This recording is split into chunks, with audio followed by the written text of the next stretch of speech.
あなた見て、私たちの赤ちゃん。ああ。よし。お前の名前はボルディゴードだ。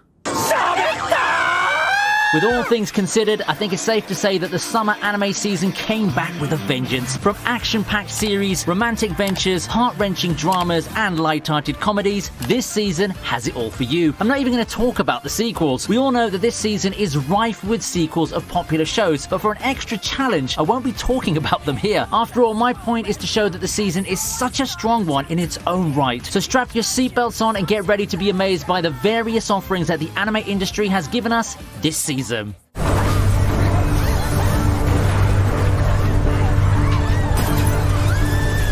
to start things off, we go with Japan Sinks 2020. It's been a while since we've been treated with a grim disaster series, in the same vein as Tokyo Magnitude 2.0, which I've talked about in an older video that I'll link on the top of the screen. Japan Sinks 2020 kicks off with an earthquake of insane proportions. We've always known that eventually a giant earthquake has the chance to wreck Japan, and this Netflix series takes a look at the possibility through the lens of the country literally finding its way into a watery grave. It is, at its core, not exactly a disaster series, because the said disasters only set the tone for the more important cultural themes that surface. Overall, I think that for something marketed as a disaster series, Japan Sinks 2020 is, all things considered, a pretty nice and gripping show. It does have its shortcomings though. While there are lots of interesting themes, a lot of them do feel underdeveloped. Nevertheless, when it comes to tone and music, this one is still pretty decent.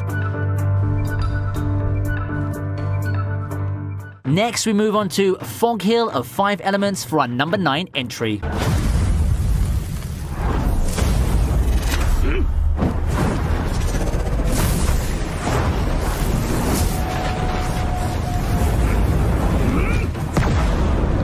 Non-Japanese anime have been slowly making some headway now, and one of those that's currently airing is Fog Hill of 5 Elements. Fog Hill of 5 Elements, while having just a decent, interesting premise, truly shines in its jaw-dropping animation, unique art style, and overall flair. It looks unique and stands out from what we've been used to seeing, which helps feed into the overall enjoyment in watching the show. I feel that it does need a lot more love than what it's getting right now, but its current status is understandable given the lack of a proper translation and promotion in mainstream avenues. Don't sleep on this show though. It's got some really amazing fights, which got featured in a previous video by the way, that are sure to give a lot of Japanese anime a run for their money.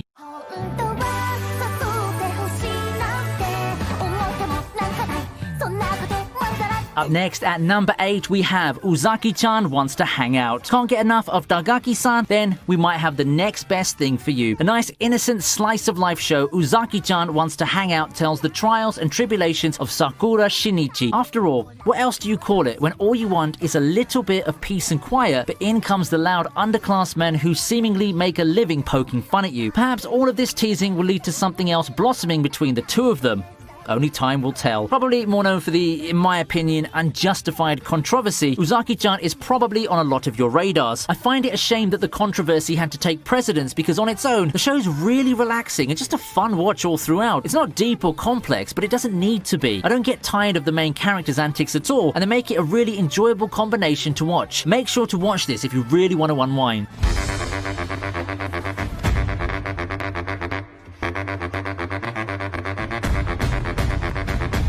Making its triumphant return now with a full, uninterrupted run is Appare Ranman. Its premise is simple, yet adventurous. No pun intended there. On one hand, you have the socially awkward Appare with the goal to travel across the world through his numerous machines and inventions. Through some twists of fate, he finds himself stranded in America with his trusty partner, the samurai Kosame. Left with no money or plans, the two take part in a race across the continent, promising Appare the chance to showcase his inventions and Kosame the resources to get back home. Thus, the partnership between two unlikely allies is born. The show, which is basically Steel Ball Run in 2020, gives us a lot of things to like. Its colourful and bizarre world are things that showcase the creativity of anime in general. I also find the interaction between the many characters quite entertaining to watch. It's definitely a show that you could enjoy. よく聞け、愛しき子孫どもよ。お前たちの始祖は帰ってきた。俺こそが暴虐の魔王、ボルディゴードだ。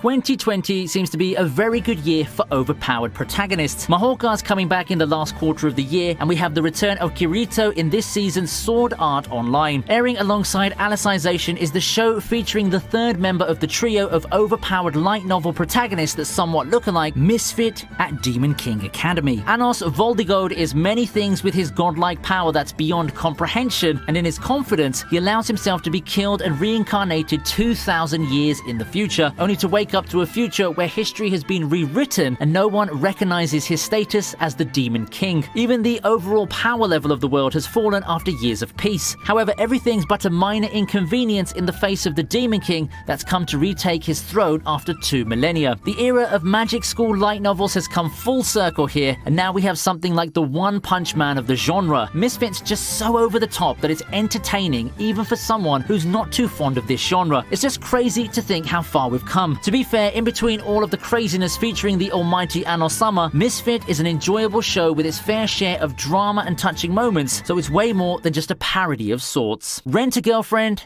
is our number 5 entry.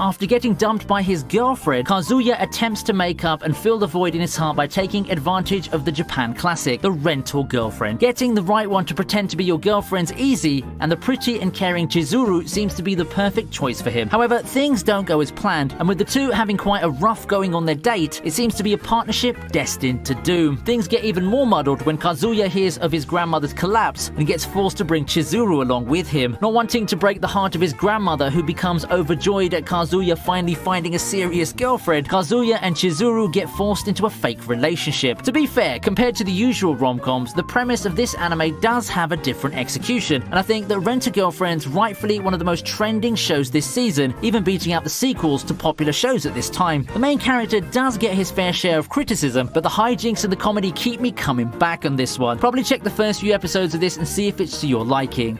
大好きだよ、太郎。A Whisker Away's been through a lot. Thanks to the situation of the world at large, what was supposed to be a film ready for theatrical release ended up becoming a Netflix offer sometime right before the summer season. A Whisker Away ends up being something you'd expect from a Disney movie, but with anime characters. You know, the whimsical romantic story involving magic and transformation that we've come to know. While the story might seem quite plain at first, I think that it ended up quite nice and heartwarming. The art's just amazing and exceptional as expected from a full-length anime film. A Whisker Away is no Shinkai movie, but I think that it's a dramatic and heartwarming adventure that's a good way to spend 2 hours of your time. It's a really fun story that you can settle down and enjoy with the family. ヒュスク、小切手を。入金完了いたしました。バランス、アンリミテッド。 Much to the joy of fangirls worldwide, Millionaire Detective has made its glorious return, and likely for good. The comedy show that follows the duo of the hilariously rich Daisuke and everyman detective Haru has hit the ground running once again. The main draw of the series for me, though, is the chemistry between the main duo. The two are polar opposites, and their chemistry helps make the show very fun to watch. Now, I know a lot of people who find Daisuke's swag and riches hilarious meme material, and I dare say that his antics help push the charming story just to the next level. The humor's great, the action's nice, and the characters are just so over the top that the show just becomes so entertaining. If you've not given the show a try from the previous season, now's the time to join the ride. In second place, we have God of High School. Admittedly, I underestimated the fan base for God of High School before the season came in. I knew it was going to be popular, and for good reason too, but I didn't expect it to blow up like this as early as the first episode. Does it deserve the hype? Hell yeah. God of High School has, by all measures, a simple plot and premise. Cocky high schooler thinks he's hot stuff, gets his ass kicked and starts his journey to win the King of the Iron Fist tournament. I mean, the God of High School. Yes, that's the name of the tournament. Along the way, expect to see some of the coolest and most breathtaking fight scenes this season has to offer. The show made me a believer so early with its amazing fight choreography and animation, and I can't wait to see what's going to happen next. In spite of all these things, as a webtoon reader myself, I was a bit disappointed with the pacing and the content that was cut. But after the Tower of God adaptation, I guess this is something we should have expected. One of the reasons why I listed this show in second place is because if you don't mind the simple plot and are here mainly for the action, this show would probably be my top pick of the season for you. With so many candidates, I think there's only one show that I'm going to vote for in the top spot, and it's Decadence. よし、行け。え Entering the season, I wasn't completely sure on what to make of Decadence. It seemed to have this dystopian steampunk flair going on for it, and I think that a couple of people penciled it in as basically another Attack on Titan when the first episode hit. But boy, did the show prove everyone wrong. I think that what Decadence does well is to subvert the expectations. When you have a world where monsters have wiped out most of the people, you immediately get those Attack on Titan vibes, but the anime has done a good job of throwing the twists early. The show, which is made by Studio Nut, also looks very stylish, very Trigger-like, and has a lot of action-packed scenes that you've come to know this studio for. From the second episode onwards, you can see that the show's no longer the generic monster versus humans post-apocalyptic show everyone made it out to be. Don't sleep on Decadence, I'm telling you. I think it's underrated for the amount of creativity and passion that you can see in this thing. See? Challenge mode of not talking about the numerous sequels turned up pretty high, didn't it? Don't you think so? Among the shows listed here, what are your favorites? Make sure to tell me in the comment section below and I'll gladly have a chat with you about them. Looks like the season turned out a lot better than we expected in March now, don't you think? Now, I wonder which of these shows will rise further and become anime of the season for the community. Only time will tell, I guess. Now, if you haven't already, make sure to hit that sweet like and subscribe button, and I'll be waiting for you on the next video. See ya!